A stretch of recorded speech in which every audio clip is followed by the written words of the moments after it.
শহীদ ওসমান হাদি সহ অনেকের কবর জিয়ারত করলেন তারেক রহমান। ভারপ্রাপ্ত চেয়ারম্যানের প্রত্যাবর্তনে কেটে গেছে নির্বাচন নিয়ে শঙ্কা।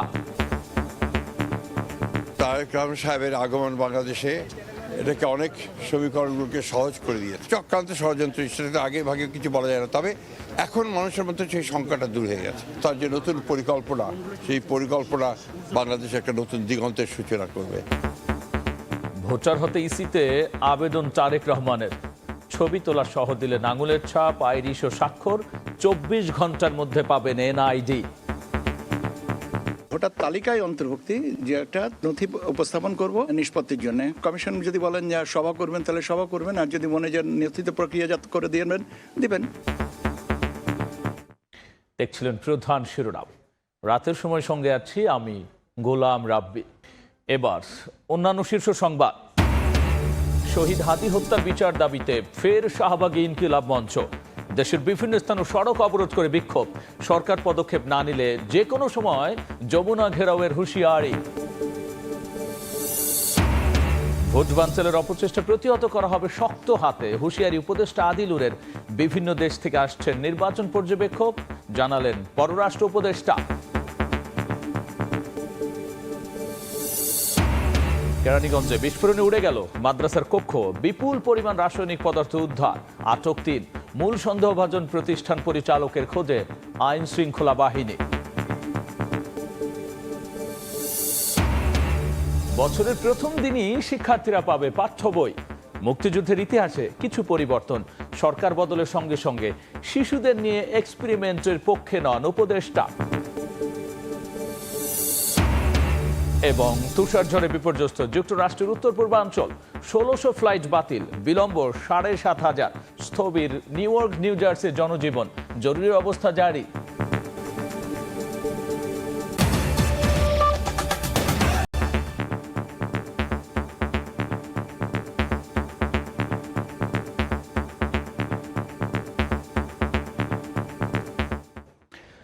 ভোটার হওয়ার সব কার্যক্রম সম্পন্ন করেছেন বিএনপির ভারপ্রাপ্ত চেয়ারম্যান তারেক রহমান।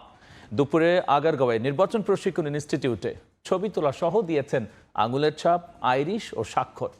ইসি সচিব এ সময় জানিয়েছেন, আজকের মধ্যেই জাতীয় পরিচয়পত্র হাতে পাবেন বিএনপির ভারপ্রাপ্ত চেয়ারম্যান।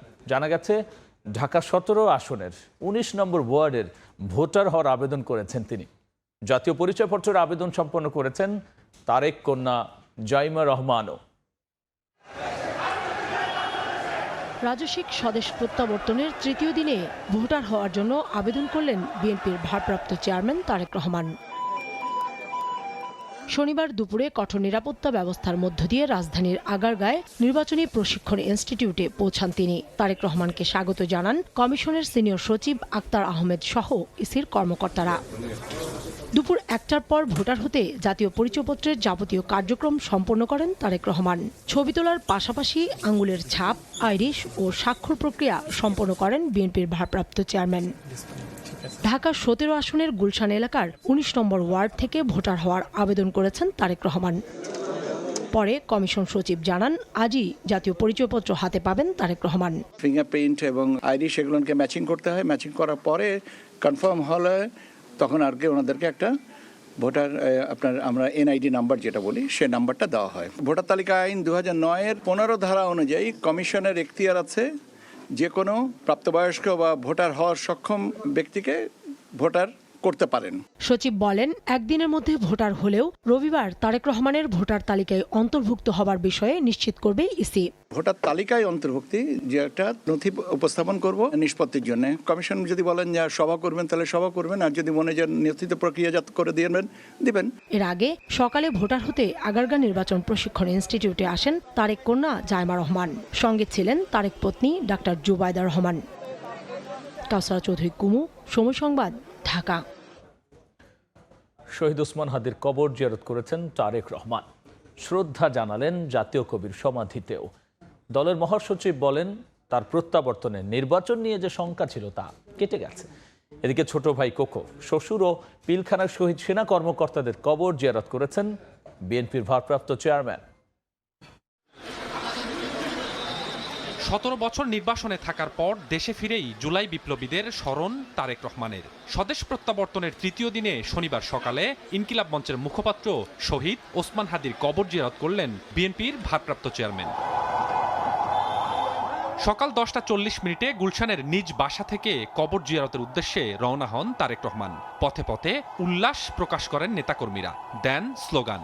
বেলা 11:30টার দিকে ঢাকা বিশ্ববিদ্যালয়ে পৌঁছে শুরুতে শহীদ ওসমান হাদির কবরে ফুল দিয়ে শ্রদ্ধা জানান। তার রুহের মাগফিরাত কামনায় মোনাজাত করেন।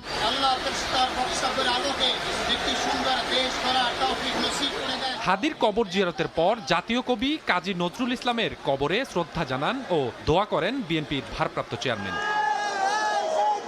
এর আগে দলের মহাসচিব বলেন, হাদি হত্যার মাধ্যমে নির্বাচন পেছানোর যে শঙ্কা ছিল, তারেক রহমান দেশে আসার মাধ্যমে সেই ষড়যন্ত্র কেটে গেছে। জটিল রাজনৈতিক পরিস্থিতির মধ্যে জনাব তারেক রহমান সাহেবের আগমন বাংলাদেশে এটাকে অনেক সমীকরণগুলোকে সহজ করে দিয়েছে। ষড়যন্ত্র তো চক্রান্ত ষড়যন্ত্র, সেটা আগে ভাগে কিছু বলা যায় না, তবে এখন মানুষের মধ্যে সেই সংখ্যাটা দূর হয়ে গেছে। বাংলাদেশের জন্য তার যে নতুন পরিকল্পনা, সেই পরিকল্পনা বাংলাদেশে একটা নতুন দিগন্তের সূচনা করবে। পরে দুপুরে বনানী কবরস্থানে ছোট ভাই আরাফাত রহমান কোকর কবর জিয়ারত করেন তারেক রহমান। এরপর বনানী সামরিক কবরস্থানে শ্বশুর সাবেক নৌবাহিনী প্রধান রিয়ার অ্যাডমিরাল মাহবুব আলী খানের কবর জিয়ারত করেন তিনি। এ সময় পিলখানা শহীদ সেনা কর্মকর্তাদের কবর জিয়ারত করেন বিএনপির ভারপ্রাপ্ত চেয়ারম্যান তারেক রহমান। স্বপন আহমেদ, সময় সংবাদ, ঢাকা। এসব বিষয় নিয়ে বিস্তারিত আলোচনার জন্য স্টুডিওতে যুক্ত হয়েছেন সহকর্মী স্বপন আহমেদ। যাচ্ছি তার কাছে। স্বপন, আমরা দেখলাম যে বিএনপির ভারপ্রাপ্ত চেয়ারম্যানের যে কর্মসূচিগুলো ছিল তার মধ্যে উল্লেখযোগ্য হচ্ছে হাদির কবর জিয়ারত, একই সাথে তিনি ভোটার হওয়ার যে কাজটি সেটিও আজকে কিন্তু সম্পন্ন করেছেন। সেক্ষেত্রে শুরুতে যদি আমরা ভোটার হওয়ার আলোচনায় আসি, আপনি জানেন যে তারেক রহমানের স্বদেশ প্রত্যাবর্তনের আজকে তৃতীয় দিনে কিন্তু আজকে বেশ কিছু রাজনৈতিক কর্মসূচির পাশাপাশি তিনি ব্যক্তিগত কিছু কাজও করেছেন। তার মধ্যে অন্যতম হচ্ছে ইসিতে যাওয়া এবং ভোটারের যে কার্যক্রম, সেই কার্যক্রম সম্পর্কে আমি আপনাদেরকে একটু জানাতে চাই। আজকের তিনি রাজনৈতিক কর্মসূচির ঘোষণার প্রেক্ষিতে তিনি সেখান থেকে সরাসরি চলে যান ইসিতে। তিনি ইসিতে যাওয়ার পরে ভোটার হওয়ার যে পদ্ধতিগুলো, অর্থাৎ তিনি ছবি তুলেছেন, আঙ্গুলের ছাপ দিয়েছেন, এর পাশাপাশি যে ধরনের প্রক্রিয়া আসলে করতে হয় সবগুলো প্রক্রিয়া তিনি সম্পন্ন করেছেন। একটি বিষয় বলতে হয়, তিনি কিন্তু ঢাকা 17 আসনের 19 নম্বর ওয়ার্ড থেকে ভোটার হওয়ার সিদ্ধান্ত নিয়েছেন এবং সেই প্রেক্ষিতেই তিনি আবেদন করেছেন। ইসির পক্ষ থেকে একটি বিষয় জানানো হয়েছে যে 24 ঘন্টার মধ্যেই তিনি এনআইডি পাবেন। এর বাইরেও তারেক রহমান ছাড়াও আজকে এই দিনেই তারেক রহমানের একমাত্র কন্যা জাইমা রহমান, তিনিও কিন্তু ভোটারের আবেদন করেছেন এবং ইসির পক্ষ থেকে সেটিও জানানো হয়েছে যে 24 ঘন্টার মধ্যে দুইজনেরই এনআইডি কার্ড তারা পাবে। সেক্ষেত্রে স্বপন, তার কন্যাও কি ঢাকা 17 আসনে? হ্যাঁ, তার কন্যাও ঢাকা 17 আসনের সেম 19 নম্বর ওয়ার্ড থেকেই তিনি ভোটারের আবেদন করেছেন। পাশাপাশি তার মানে কি তারা ওই আসনে ইলেকশন করবেন? এটি আসলে এখনো রাজনৈতিকভাবে আমাদেরকে জানানো হয়নি। এটি জানানোর পরেই হয়তো আমরা আপনাদেরকে বা দর্শকদেরকে জানাতে পারবো। এর পাশাপাশি আরেকটি বিষয় বলতে চাই, সেটি হচ্ছে ইসির পক্ষ থেকে বলা হয়েছে যদিও ভোটার তারা হচ্ছেন, ভোটার তালিকায় তালিকাভুক্ত করার জন্য আগামীকাল রোববার ইসির পক্ষ থেকে এই বিষয়টিকে আমাদের বা সংবাদ মাধ্যমে এই বিষয়টি জানানো হবে। যদি স্বপন আমরা কবর জিয়ারতের এসে আসি, হ্যাঁ, আপনি জানেন যে এই আজকে তৃতীয় দিন তার স্বদেশ প্রত্যাবর্তনে তিনি কিন্তু প্রথম দিনের যে কর্মসূচি ছিল তারপরে আরেকটি কর্মসূচি ছিল এবং আজকে তৃতীয় দিনে তিনি সকালবেলায় শহীদ ওসমান হাদির কবর জিয়ারতের উদ্দেশ্যে ঢাকা বিশ্ববিদ্যালয়ে যান এবং সেখান থেকে ইসিতে যাওয়ার পরে সেখান থেকেও কিন্তু আরও বেশ কিছু জায়গা তিনি গিয়েছেন। প্রথমে তিনি শহীদ ওসমান হাদির কবর জিয়ারত করেছেন, তার পাশেই জাতীয় কবি কাজী নজরুল ইসলামের কবর জিয়ারত করেছেন এবং সেখানে দোয়া করেছেন। পাশাপাশি তারপরে তিনি ইসিতে গিয়েছেন এবং ইসিতে যাওয়ার পর সেখান থেকে বের হয়ে তিনি তার ভাইয়ের কবর অর্থাৎ বনানীতে তিনি কবরস্থানে যাওয়ার পরে তার একমাত্র ভাই কোকর তিনি কবর জিয়ারত করেছেন। পাশাপাশি তার শ্বশুর রিয়ার অ্যাডমিরাল তার কবর জিয়ারত করেছেন এবং সেখানে মোনাজাত করেছেন। এর বাইরেও তিনি বনানী সামরিক কবরস্থানে পিলখানা হত্যাকাণ্ডে যে সকল 57 সেনা কর্মকর্তা শহীদ হয়েছেন তাদের কবরও সেখানে জিয়ারত করেছেন এবং পরবর্তীতে তিনি সেখান থেকে এসে আরো বিভিন্ন কর্মসূচিতে অংশগ্রহণ করেছেন। এই যে কবর জিয়ারতের সাথে উল্লেখযোগ্য একটি বিষয় যে এখানে কিন্তু জামাত সমর্থিত ডাকসু নেতা তাদেরও কিন্তু তিনি আমন্ত্রণ জানিয়েছিলেন। আবার একই সাথে কিন্তু হাদির সহযোদ্ধারা এখনো শাহবাগে বিচারের দাবিতে কিন্তু আন্দোলনে আবার উত্তাল সেই শাহবাগ হাদি চত্বর তারা নামও দিয়েছেন।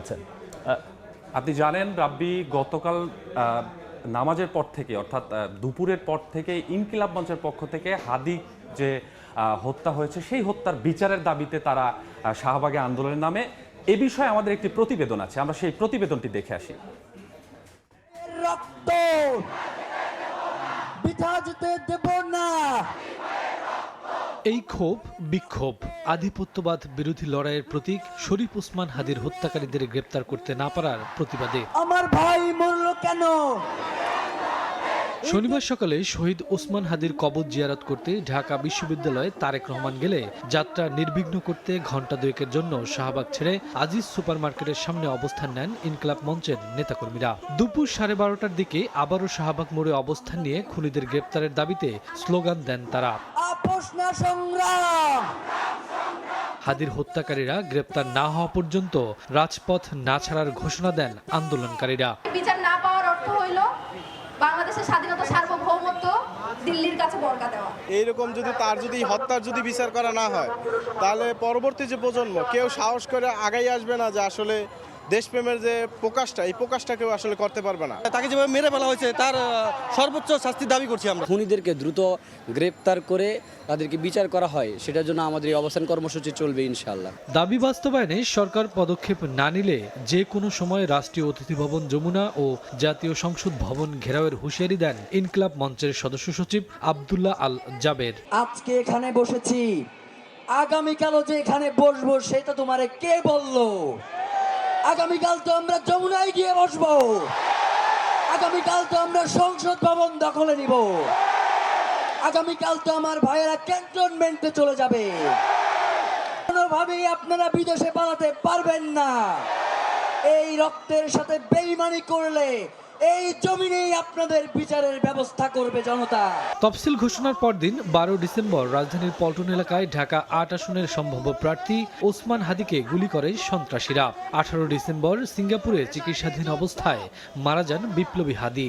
আপনারা সর্বাত্মক সহযোগিতা করবেন। শফিকুজ্জামান রুবেল, সময় সংবাদ, ঢাকা। স্বপন, সেক্ষেত্রে এই মঞ্চ থেকে আসলে এখন কি দাবি বা ঘোষণা আসছে? কালকে শুক্রবারের থেকে যখন তারা এই শাহবাগে অবস্থান নিয়েছে তখন থেকেই তাদের একটাই দাবি, যে এই হাদির হত্যার সাথে আসলে যারা জড়িত রয়েছেন তাদের বিচারের আওতায় আনা, এবং মূল যে আসামিগুলো রয়েছেন সেই আসামিদের শনাক্ত করে এবং তারা যেখানেই থাক তাদেরকে নিয়ে এসে বিচারের আওতায় আনা। একটি বিষয় আসলে বলতে হয়, গতকালকে থেকে তাদের যখন কর্মসূচি চলছিল, আজকে তারেক রহমান ইনকিলাব মঞ্চের মুখপাত্র ওসমান হাদিকে যখন কবর জিয়ারতের উদ্দেশ্যে যান, তারা কিন্তু এই কর্মসূচিটি সাময়িক সময়ের জন্য স্থগিত করে তারা আজিজ সুপার মার্কেটের সেখানে যান, এবং তারেক রহমান মাজার জিয়ারত শেষ করে যখন ফেরেন সেই পথ দিয়ে তারা কিন্তু আবারও সেই অবস্থান ধরে রাখেন, এবং তাদের পক্ষ থেকে বলা হচ্ছে যে যতক্ষণ পর্যন্ত এই মূল যে কালপ্রিট রয়েছে, অর্থাৎ এই ঘটনার যে মূল জড়িত তাদেরকে গ্রেপ্তার করা না হবে তারা ততক্ষণ পর্যন্ত এই আন্দোলন চালিয়ে যাবেন। এবং এমন হুঁশিয়ারিও দেওয়া হয়েছে যে যদি সরকারের পক্ষ থেকে এ ধরনের পদক্ষেপ না নেওয়া হয় তাহলে তারা যমুনা, অর্থাৎ প্রধান উপদেষ্টার বাসভবন যমুনা এবং জাতীয় সংসদ ভবন ঘেরাও করবেন। এর বাইরেও আসলে তারা বলেছেন যে শুধু মূল যে হামলাকারী সে নয়, এর বাইরেও যারা পরিকল্পনার সাথে জড়িত তাদেরকেও আসলে আইনের আওতায় আনতে হবে, এমন দাবি তারা জানিয়েছেন। তো এই মুহূর্তে আমরা যেতে চাই এ বিষয়ে জানতে, আমাদের সহকর্মী আদনান তুর্য রয়েছেন শাহবাগে, আমরা তার কাছ থেকে বিস্তারিত জানার জন্য একটু তুর্য। ইনকিলাব মঞ্চের মুখপাত্র শহীদ ওসমান হাদির হত্যার 15 দিন পার হয়ে গেল, এখন পর্যন্ত কিন্তু ওসমান হাদির আসল হত্যাকারীদেরকে পুলিশ এখনো গ্রেফতার করতে পারেনি, এবং ঠিক একই দাবিতে কিন্তু গত 2 দিন ধরে শাহবাগ উত্তাল। দর্শক, এই মুহূর্তে কিন্তু আমি শাহবাগের অবরোধ কর্মসূচির ঠিক মাঝখানে অবস্থান করছি। গতকালকে বাদ জুম্মার পর থেকে কিন্তু ইনকিলাব মঞ্চের সদস্যরা কিন্তু গতকাল বাদ জুম্মার পর থেকেই ক্রমাগত হাদি হত্যার বিচারের জন্য নতুন করে শাহবাগ অবরোধ করে কিন্তু কর্মসূচি পালন করছেন। তাদের কিন্তু একটাই দাবি ছিল, শরীফ ওসমান হাদির আসল হত্যাকারীদের যত সম্ভব দ্রুত গ্রেফতার করতে হবে, এবং আমাদের যারা স্বরাষ্ট্র উপদেষ্টা রয়েছেন তাদেরকে এসে জনতার সামনে এসে ব্যাখ্যা দিতে হবে ঠিক কী কারণে এত দিন পরেও শরীফ ওসমান হাদির হত্যাকারীদেরকে গ্রেফতার করা সম্ভব হয়নি।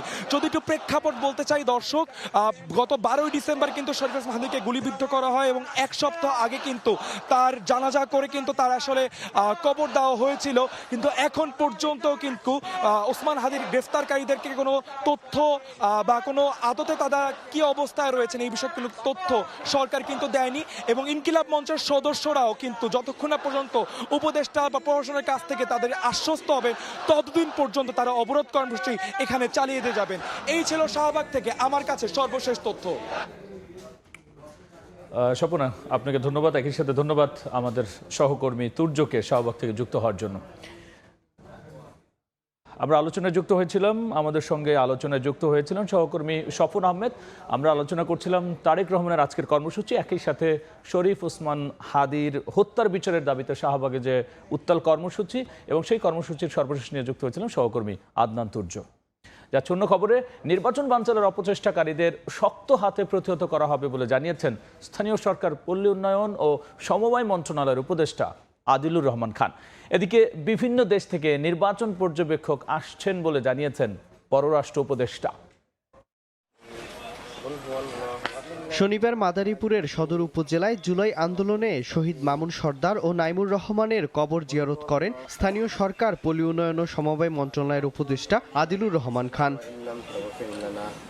এ সময় সাংবাদিকদের তিনি বলেন, নির্বাচন নিয়ে কোনো সংশয় নেই, সুষ্ঠুভাবে ভোট শেষ করতে সবাইকে সহযোগিতার আহ্বান জানান তিনি। বাংলাদেশে আগামী নির্বাচন সুষ্ঠুভাবে যেন হয় সেটার জন্য এগিয়ে আসবে ফ্যাসিবাদী শক্তি। নির্বাচনে বাধাগ্রস্ত করার জন্য চেষ্টা চালাবে জনগণ, সরকার পাশে থাকবে, এই নির্বাচন সুষ্ঠুভাবে হবে এবং যারা এই নির্বাচন বানচালের চেষ্টা করবে তাদের প্রতিহত করা হবে। এদিকে ভোলায় গণভোটের প্রচারণার উদ্বোধন করেন পররাষ্ট্র উপদেষ্টা মোহাম্মদ তৌহিদ হোসেন। বলেন, সুষ্ঠু নির্বাচন আয়োজনে বিশ্বের বিভিন্ন দেশ থেকে আমন্ত্রণ জানানো হয়েছে পর্যবেক্ষকদের। অবজারভার কারা হবেন সেটার অ্যাবসলিউট সিদ্ধান্ত নেওয়ার দায়িত্ব হচ্ছে নির্বাচন কমিশন।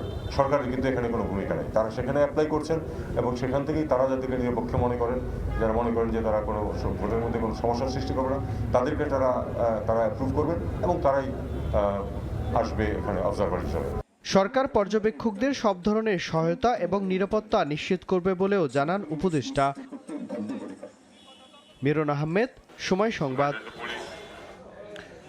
রাতের সময়ে আরও থাকছে কুয়াশা ও হিমেল হাওয়ায় বিপর্যস্ত জনজীবন, তীব্র ঠান্ডায় বেশি বিপাকে শ্রমজীবী ও ছিন্নমূল মানুষ। আগামী সপ্তাহে কয়েকটি জেলায় শৈত্যপ্রবাহের পূর্বাভাস। এনসিপি থেকে পদত্যাগ করেছেন দলটির সিনিয়র যুগ্ম সদস্য সচিব ডাক্তার তাসনিম জারা।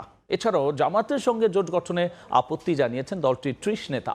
এনসিপি থেকে পদত্যাগ করলেও ঢাকা 9 আসনে স্বতন্ত্র প্রার্থী হিসেবেই ভোট করার ঘোষণা দিয়েছেন তাসনিম জারা। সন্ধ্যায় ফেসবুক স্ট্যাটাসে তিনি জানিয়েছেন, বাস্তবিক প্রেক্ষাপটে নির্দিষ্ট দল বা জোটের প্রার্থী হিসেবে নির্বাচনে অংশ না নেয়ার সিদ্ধান্ত নিয়েছেন তিনি। এদিকে জামায়াতে ইসলামের সঙ্গে জোটে আপত্তি জানিয়ে এনসিপি আহ্বায়ক নাহিদ ইসলামকে স্মারকলিপি দিয়েছেন দলটির 30 নেতা। সেখানে তারা লিখেছেন, 71-এ দলটির ভূমিকা বাংলাদেশের গণতান্ত্রিক চেতনা ও দলের মূল্যবোধের সঙ্গে সাংঘর্ষিক। কেরানীগঞ্জে মাদ্রাসায় বিস্ফোরণের ঘটনায় এ পর্যন্ত 3 জন আটক হয়েছে। এর মধ্যে মাদ্রাসা পরিচালকের স্ত্রী রয়েছে। উদ্ধার করা হয়েছে বিপুল পরিমাণ রাসায়নিক পদার্থ। পুলিশ বলছে, মূল সন্দেহভাজন আসামি মাদ্রাসা পরিচালক শেখ আলামিন ধরা পড়লেই খুলবে রহস্যের জট। শুক্রবার দক্ষিণ কেরানীগঞ্জের হাসনাবাদে উম্মুল কুরা মাদ্রাসায় প্রচণ্ড বিস্ফোরণে আটকে ওঠেন আশপাশের মানুষ। ভূমিকম্প ভেবে ঘর থেকে বেরিয়ে পড়েন অনেকে। স্থানীয়রা বলছেন, ছুটির দিন থাকায় সেদিন মাদ্রাসায় আসেনি শিক্ষার্থীরা, নইলে আশঙ্কা ছিল বড় বিপর্যয়ের। আমার 11টা বাজে ফোন দিছে যে আপনার বাড়ি এরকম দুর্ঘটনা হয়েছে, তাড়াতাড়ি করে আসেন। আইসা দেখি পুরো ভাঙাচোরা। আমাকে সবাই ঘুমাচ্ছিলাম, যে সুমকা আওয়াজ পাইছিলাম সুমকা আমরা সবাই কাঁপে উঠছিলাম। শুনছি যে বোম বাস্ট হয়েছে, এটাই শুনছি আমরা। বৃহস্পতিবারে যদি মনে করেন এরকম দুর্ঘটনা হইতো তো হাজার হাজার মনে করেন বাচ্চা মারা যাইতো। এই কক্ষের 3 পাশের যে 3টি দেয়াল, পুরো দেয়ালগুলোই ধসে পড়েছে। এর পাশে আরও একটি কক্ষ রয়েছে, সে কক্ষের 2টি দেয়ালও ধসে পড়েছে এবং পুরো ভবনটি জুড়েই একটি রাসায়নিকের ভয়াবহ তীব্র গন্ধের অস্তিত্ব টের পাচ্ছি আমরা বিস্ফোরণের পরদিনেও। শনিবার সকালে ঘটনাস্থল পরিদর্শন করে সিআইডি ও বোম ডিসপোজাল ইউনিট। উদ্ধার করা হয় বিভিন্ন রাসায়নিক পদার্থ। মাদ্রাসার ভেতরে এত কেমিক্যাল কিভাবে এলো তাৎক্ষণিকভাবে এর উত্তর দিতে পারেনি পুলিশ। আটক করা হয়েছে মাদ্রাসা পরিচালক শেখ আলামিনের স্ত্রীসহ 3 জনকে। পলাতক রয়েছে মূল সন্দেহভাজন শেখ আলামিন, যার নামে অন্তত 7টি মামলা রয়েছে। জঙ্গি সংগঠনের সাথে সে জড়িত আছে কিনা এই বিষয়ে আমরা এখনো তদন্তাধীন আছে। এখনো কিন্তু আমাদের ক্রাইম সিন ইউনিট কাজ করতেছে। আমরা টোটালটা কিন্তু এখনো সিজার লিস্ট করতে পারিনি, যেহেতু বিষয়টা অনেক কিছু ওখানে জড়িত আছে। এবং এর সাথে অবশ্যই বেশ কিছু লোক জড়িত হতে পারে, কারণ কোথা থেকে মাল এনেছে, কোথা থেকে তারা এই ধরনের সায়েন্টিফিক এক্সপেরিমেন্ট করার জন্য কোথাও কোনো ব্রেন পেয়েছে কিনা, কোথাও ডায়াগ্রাম পেয়েছে কিনা। আমি মনে করি এদের সাথে একাধিক লোক জড়িত আছে। আসন্ন নির্বাচন ঘিরে কি নাশকতার পরিকল্পনা ছিল? পুলিশ বলছে মূল আসামি গ্রেফতার হলে উত্তর মিলবে সব প্রশ্নের। আতাউর কাউসার, সময় সংবাদ, ঢাকা। রাতের সময়ে আরও থাকছে ক্রীড়াঙ্গনে শোকের ছায়া।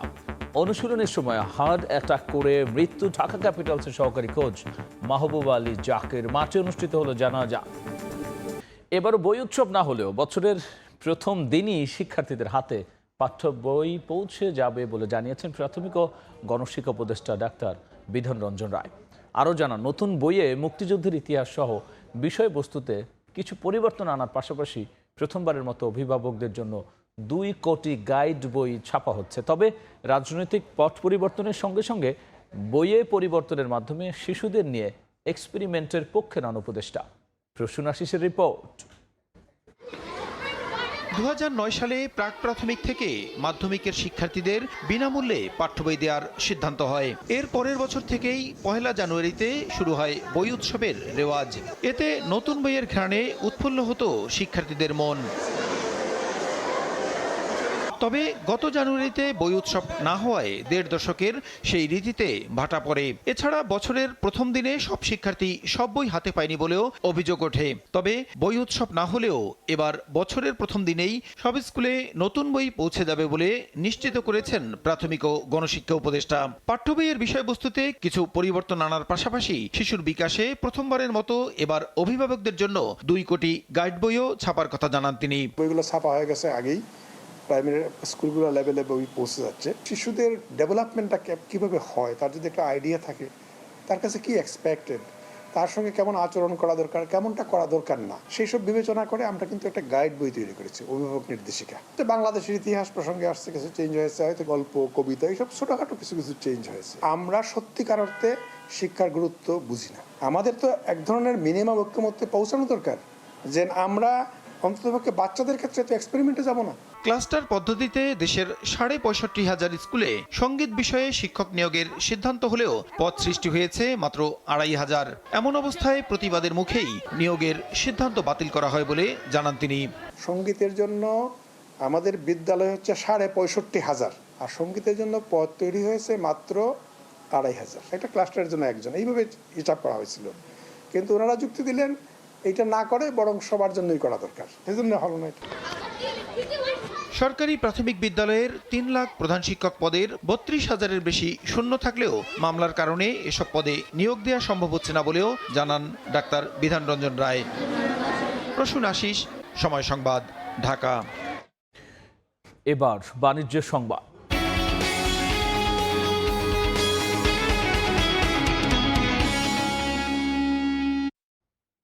ভারতীয় সুতার চাপে ধ্বংসের দ্বার প্রান্তে দেশের সুতা কলগুলো। প্রতিবেশী দেশটি কম দামে সুতা বিক্রি করে বাস্তবায়ন করছে স্থানীয় যোগান বন্ধের পরিকল্পনা। পরে দাম বাড়িয়ে সুদে আসলে তুলে নেবে লোকসানি হিসাব। এই অবস্থায় দেশীয় শিল্প রক্ষায় সরকারকে উদ্যোগী হওয়ার পরামর্শ অর্থনীতিবিদদের। ভারত তাদের টেক্সটাইলকে কস্ট অফ প্রোডাকশন তার থেকে 8 থেকে 9% কম মূল্যে তারা পৃথিবীর বিভিন্ন দেশে সুতা এক্সপোর্ট করতেছে। বস্ত্র খাতের শীর্ষ সংগঠন বিটিএম এর দাবি, দেশের সুতাকল ধ্বংসে কম দামে সুতা রপ্তানি করে দীর্ঘমেয়াদী পরিকল্পনা বাস্তবায়ন করছে ভারত। পরে দাম বাড়িয়ে তুলে নেবে সুদে আসলে। আজকে আমাদের স্পিনিং শিল্প সবচেয়ে সবচেয়ে খারাপ অবস্থাতে বাংলাদেশ পার করতেছে। ভারতের রপ্তানি তথ্য গেল এপ্রিল থেকে অক্টোবর পর্যন্ত দেশটির অর্থ বছরের প্রথম 7 মাসে দেশটি যে পরিমাণ তুলার সুতা রপ্তানি করেছে তার প্রায় অর্ধেক 41% এসেছে বাংলাদেশে। আপনি কেন ভিয়েতনাম থেকে সুতা আনতে দিবেন না আমাকে, কেন আমাকে পাকিস্তান থেকে সুতা আনতে দিবেন না, কেন আপনি আমার হাত পা বেঁধে কেন ব্যবসা করতে দিবেন? বিটিএমএ বলছে দুই দেশে উৎপাদন খরচ এক হলেও ভারত সরকার বিভিন্ন নামে প্রণোদনা দেয় প্রতিযোগিতা সক্ষমতায় এগিয়ে থাকছেন দেশটির উদ্যোক্তারা। আমাদের লোকাল ইন্ডাস্ট্রির প্রোটেকশন দেওয়া দরকার, বিদেশি সুতা কম মূল্যে এসে বাংলাদেশে যাতে ইন্ডাস্ট্রি নষ্ট না হয়। কেন পিছিয়ে পড়ছে দেশের সুতাকল তা খতিয়ে দেখে প্রয়োজনে আমদানির ক্ষেত্রে কঠোর ব্যবস্থা নেওয়ার পরামর্শ অর্থনীতিবিদদের। যে সাবসিডিটা WTO নিয়ম লঙ্ঘন করে তাহলে কিন্তু আমরা কাউন্টারভেইলিং ডিউটি বসাতে পারি। তবে এক শিল্প বাঁচাতে গিয়ে অন্য শিল্প যেন মৃত্যুর দুয়ারে না যায় সেদিকে খেয়াল রেখেই নীতি কৌশল সাজানোর তাগিদ উদ্যোক্তাদের। গ্লোবাল মার্কেটে বিজনেস করতে গেলে। MS আরিফিন, সময় সংবাদ, ঢাকা। ঢাকা সহ সারা দেশে জেঁকে বসেছে তীব্র শীত, কুয়াশা ও হিমেল হাওয়ায় বিপর্যস্ত জনজীবন। আগামী সপ্তাহে বেশ কয়েকটি জেলায় মৃদু থেকে মাঝারি শৈত্যপ্রবাহের পূর্বাভাস দিয়েছে আবহাওয়া অধিদপ্তর। হঠাৎ করেই কয়েকদিন থেকে রাজধানী ঢাকা সহ দেশের বিভিন্ন জেলায় জেঁকে বসেছে তীব্র শীত। তাপমাত্রা কমে যাওয়ায় ও উত্তরের হিমেল হাওয়ায় হাড় কাঁপানো শীতে বিপর্যস্ত হয়ে পড়েছে জনজীবন। বিপাকে পড়েছেন খেটে খাওয়া মানুষ। মার্কেটে যাইতেছি, অনেক শীত, প্রচুর শীত। আমাদের কাজকর্মের অনেক অসুবিধা হচ্ছে এবং প্রচুর শীত, রাতে কাজ করা মানে কষ্টকর হয়ে যায় একদম। এত শীত, এই শীতে আমরা কাজ করতে যাই অসুস্থ হয়ে পড়তেছি। এই মৌসুমে সর্বনিম্ন তাপমাত্রা রেকর্ড করা হয়েছে যশোরে 8.8 ডিগ্রি ও ঢাকায় 13 ডিগ্রি সেলসিয়াস। এমন তাপমাত্রা আরও কয়েকদিন অব্যাহত থাকবে বলে জানিয়েছে আবহাওয়াবিদ। দিনের তাপমাত্রা যেমন কমেছে, রাতের তাপমাত্রা কমেছে, এই জন্য শীতের তীব্রতা বেড়েছে। ঢাকার তাপমাত্রা আপনার আপাতত অন অ্যাভারেজ এরকমই থাকবে আগামী 2-3 দিন। তারপর একটু তাপমাত্রা বাড়বে, বেড়ে আগামী 7-8 দিন পরে আবার তাপমাত্রা কমবে। জানুয়ারির প্রথম সপ্তাহে ঢাকার বাইরের বেশ কিছু জেলায় মৃদু থেকে মাঝারি শৈত্যপ্রবাহ বয়ে যেতে পারে বলেও পূর্বাভাস দিয়েছে আবহাওয়া অধিদপ্তর। আপাতত ওই রকম শৈত্যপ্রবাহ সম্ভাবনা নেই। যেটা হচ্ছে জানুয়ারি 1 থেকে বিশেষ করে উত্তর অঞ্চল এবং দেশের মধ্য অঞ্চল পর্যন্ত শৈত্যপ্রবাহ সম্ভাবনা আছে, তবে ঢাকা তো ওইভাবে সম্ভাবনা নেই। ঢাকার তাপমাত্রা 10-এর উপরে থাকার সম্ভাবনা অনেকটা বেশি। এদিকে ঘন কুয়াশায় বিমানের শিডিউল বিপর্যয়ের পাশাপাশি শাহজালালগামী 10টি আন্তর্জাতিক ফ্লাইট চট্টগ্রাম, কলকাতা ও ব্যাংককে ডাইভার্ট করা হয়। আবু সাইদ নিশান, সময় সংবাদ, ঢাকা। শীতকালীন ঝড়ের আঘাতে বিপর্যস্ত যুক্তরাষ্ট্রের উত্তর পূর্বাঞ্চল। একদিনেই বাতিল হয়েছে 1,500-এর বেশি ফ্লাইট, বিলম্বিত হয়েছে আরও প্রায় 7,000। আর এমন পরিস্থিতিতে বিমানবন্দরে চরম ভোগান্তিতে পড়েছেন যাত্রীরা। তুষারপাতে সবচেয়ে বেশি বিপর্যস্ত নিউ ইয়র্ক ও নিউ জার্সি। দুই অঙ্গরাজ্যের বেশ কয়েকটি কাউন্ট্রিতে জরুরি অবস্থা ঘোষণা করা হয়েছে। এ বিষয়ে বিস্তারিত জানাচ্ছেন হাসানুজ্জামান সাকি। শুভ্র তুষারের চাদরে ঢেকে গেছে যুক্তরাষ্ট্রের নিউ ইয়র্ক।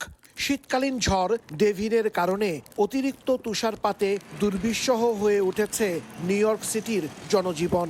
ঝড়ের প্রভাবে দেশ জুড়ে বিমান চলাচলে বড় ধরনের বিপর্যয় দেখা দিয়েছে। শুক্রবার বিকেল পর্যন্ত যুক্তরাষ্ট্রে 1,500-এর বেশি ফ্লাইট বাতিল এবং প্রায় 7,000 বিলম্বিত হয়। নিউ ইয়র্ক সিটিতে সর্বোচ্চ 8 ইঞ্চির বেশি তুষারপাত হয়েছে। এ অবস্থায় নিউ ইয়র্কের জন এফ কেনেডি ও লাগোর্ডিয়া বিমানবন্দর এবং নিউ জার্সির নিউয়ার্ক লিবার্টি বিমানবন্দর আগেই যাত্রীদের বিলম্ব ও বাতিলের সতর্কতা দেয়। নিউ ইয়র্ক শহর এবং নিউ ইয়র্ক অঙ্গরাজ্য সহ এই পূর্ব উপকূলীয় অঞ্চল এখন শুভ্র চাদরে ঢাকা।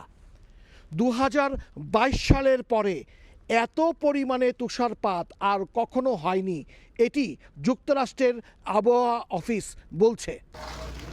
এদিকে যুক্তরাষ্ট্রের ক্যালিফোর্নিয়া অঙ্গরাজ্যে আকস্মিক বৃষ্টি শেষ হলেও এখনো কাদামাটিতে তলিয়ে আছে অনেক এলাকা। গেল শুক্রবার 54 বছরের মধ্যে সবচেয়ে বেশি বৃষ্টি রেকর্ড করা হয় অঙ্গরাজ্যটিতে। লস অ্যাঞ্জেলেস কাউন্টিতে বৃষ্টি কমলেও ভূমিধসের ঝুঁকি পুরোপুরি কাটেনি বলে সতর্ক করেছে আবহাওয়া দপ্তর। হাসানুজ্জামান সাকি, সময় সংবাদ, যুক্তরাষ্ট্র। বিপিএলে উৎসব ছাপিয়ে নেমে এলো শোকের ছায়া। সিলেটে ঢাকা ক্যাপিটালস রাজশাহী ওয়ারিয়র্স ম্যাচের আগে হার্ট অ্যাটাক করে মৃত্যুবরণ করলেন ঢাকার সহকারী কোচ মাহবুব আলী জাকি। মাঠের মানুষ শেষ বিদায় নেন মাঠ থেকেই। সিলেট আন্তর্জাতিক ক্রিকেট স্টেডিয়াম অনুষ্ঠিত হয়েছে তার জানাজার নামাজ। ক্রীড়াঙ্গনে নেমে এসেছে শোকের ছায়া। সিলেট থেকে নওশাদ আহমেদের ছবিতে অপু বণিকের রিপোর্ট। বিপিএলের দ্বাদশ আসরের দ্বিতীয় দিনে নেমে এলো শোকের ছায়া। ম্যাচ শুরুর আগে মাঠেই হঠাৎ মাটিতে লুটিয়ে পড়েন ঢাকা ক্যাপিটালসের সহকারী কোচ মাহবুব আলী জাকির। তাৎক্ষণিকভাবে সিপিআর দিয়ে দ্রুত স্থানীয় একটি হাসপাতালে নেওয়া হয় তাকে, কিন্তু শেষ পর্যন্ত বাঁচানো যায়নি। নিভে যায় দেশের ক্রিকেটের অভিজ্ঞ এই কোচের জীবন প্রদীপ। দেশের ক্রিকেটে মাহবুব আলীর পথ চলা দীর্ঘদিনের। হাই পারফরমেন্স ইউনিট ও বয়স ভিত্তিক দলে তার অবদান অনস্বীকার্য।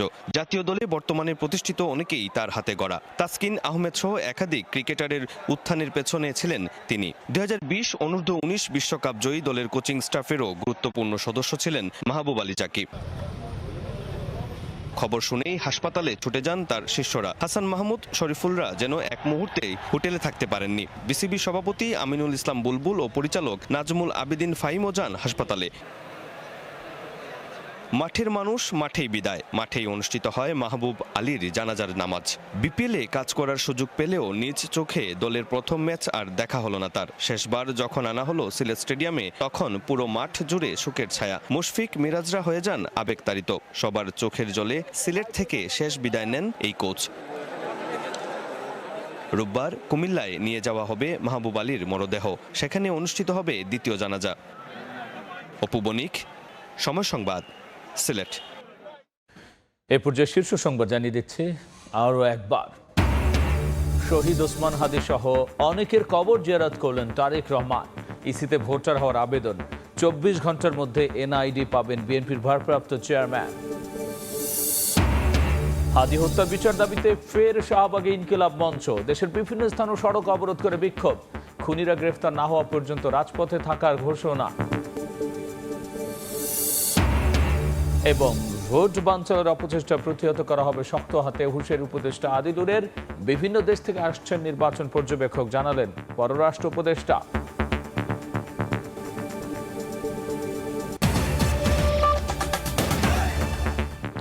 এই ছিল রাতের সময়। এরপর দেখবেন সম্পাদকীয়। সঙ্গেই থাকুন সময়।